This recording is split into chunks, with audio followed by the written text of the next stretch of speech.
Okay. I regret working retail. Yay! I've been working in retail since I was 15 or 16, I can't remember. And my first job was at Home Goods and I worked there for 4 months. And that's not the point of this story. The point of the story is the other retail jobs I've had.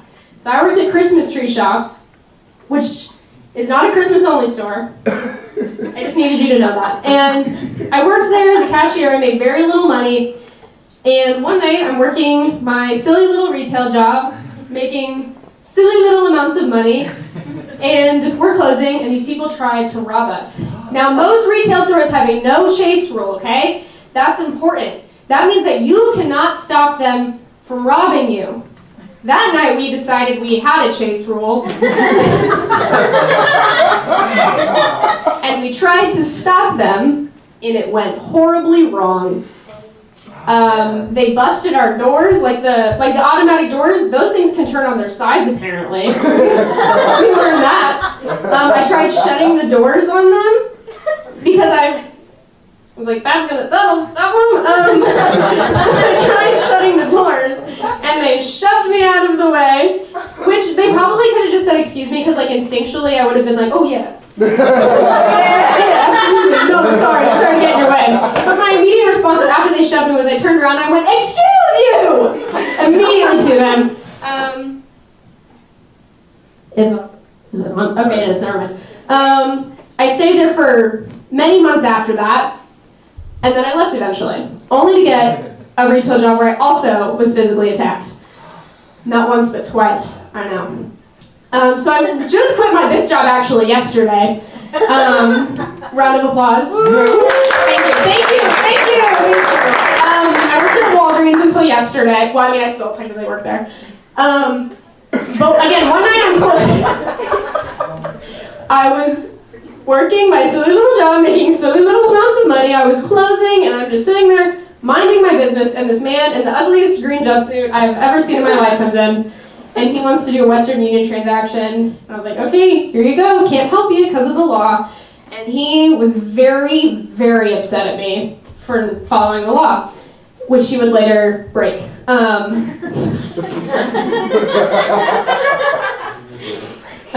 He said some not nice things about people, and he was just kind of like, saying slurs and stuff to me, and I was like, backing away because I didn't know what to do. And then he tried to do the transaction, didn't work. He reaches for my PIN pad, it won't come up. So his next instinct is to reach over the COVID barrier and rip my computer screen off. And then he turns, and I was like, okay, have a great night. I started crying. But he smashes it on the floor, and he left.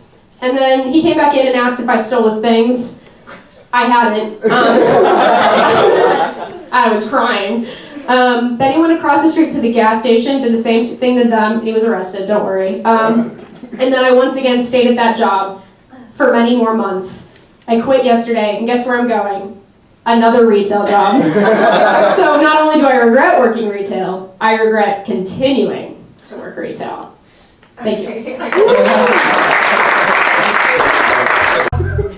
I don't want to tell you the thing I'm about to, but that's what makes it a good regret. Because this is something when I am awake at night, crawls through my guts like a cold snake, you know what I mean? You know the feeling I'm talking about. Something really embarrassing that you did, that you really regret. Even the all of those separate timelines where you did that thing all come crashing down on you at 2 a.m. and you regret being born for this one moment that will chase you forever. You'll be at your wedding day and you'll be like, oh, this is the most beautiful, oh, I remembered. And so for me, and I think for many other people, this story exists in high school for me. Makes sense. In high school, I was almost cripplingly socially awkward. And one of my largest plights going through high school was realizing that I wanted a girlfriend. I did. And I feel like that's not a horrible thing to want. You know what I mean? I say it like I'm a criminal. I'm not. I think a lot of people were like me. But the issue was I didn't know how to talk with people just one-on-one. I didn't make any effort to reach out to others. And the acne I had going on probably didn't help. So, to my grandest surprise, there was actually a girl who took interest in me. She was on the speech team with me, and had been for like a couple years, honestly. And I had quite simply never noticed. Like I said, I'm pretty socially anxious. And so, it came to a head when, right before the homecoming dance, she gave me a piece of paper that had a crossword, like, puzzle search on it, and said, hey, can you solve this for me? And this was like right before school. I have to get to the bus, and I'm like, no. I would need more time. And she looked absolutely just heartbroken. I'm like, I'm sorry, what happened? What does it say? Can you tell me what it says? And she told me, it says, will you go to homecoming with me? Which is extremely sweet. It was a wonderful gesture. And I was like, oh! Yes? And I do very vividly remember it being phrased as a question. And so we did. And I had a very nice time. But the entire time, my brain hadn't quite made the connection that this person likes me. You know what I mean? We went to a homecoming dance. I got her a carnation. Still hadn't made that connection quite yet. And so we talked on and off, continuing after homecoming, and I hate to tell this to you, but she genuinely believed that I was indeed her boyfriend. And I had no idea. And so, this continues on until senior year. This is the last chance I have to make this neural synapse connect to another. And it comes down to senior prom. It's a big deal.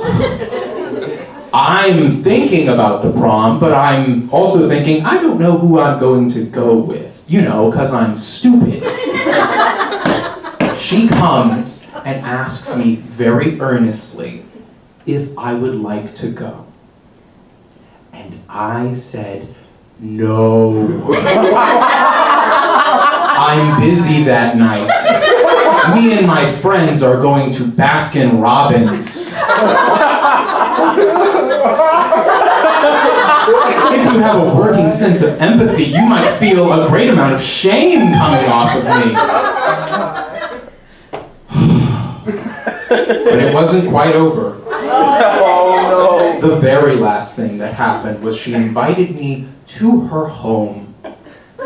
We sat on the floor of her room after watching a movie of some sort, and she offered to do a tarot reading for me. This tarot reading came to the conclusion that I liked someone, but was too afraid to ask them out, and I should probably do it. Do you know what I said?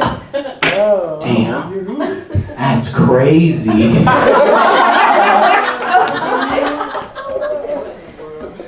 And that was it. That was her last final plea, and it didn't work.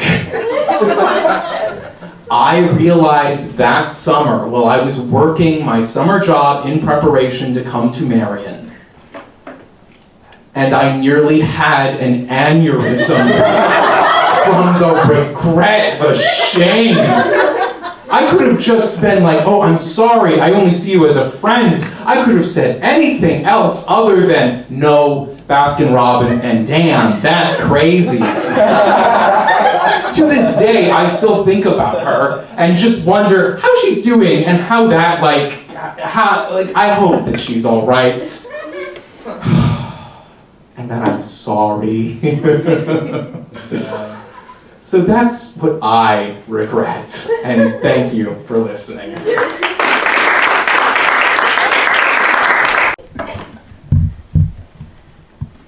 I regret flying Delta Airlines.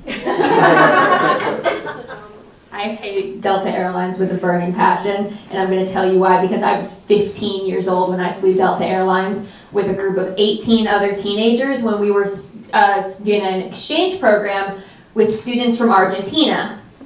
So I was a sophomore in high school when this happened, and we go, I'm not even 16 yet, okay? I don't have a license yet.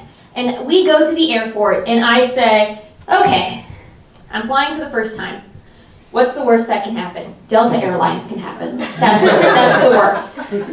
So we take the first plane to Atlanta for a little layover, and we get to Atlanta, and they say, guess what? The plane is not taking off.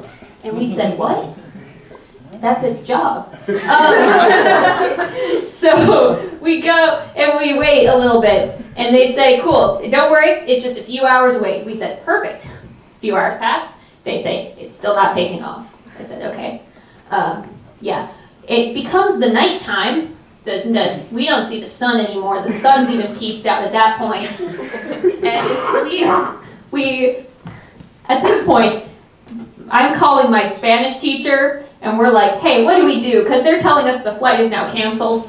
And he says, well, we have, like, a Delta person should be able to come help you guys. So we walk around the Atlanta airport, and anyone who knows the Atlanta airport knows that it is a disaster. It is, I think, the closest thing to a hell portal on Earth.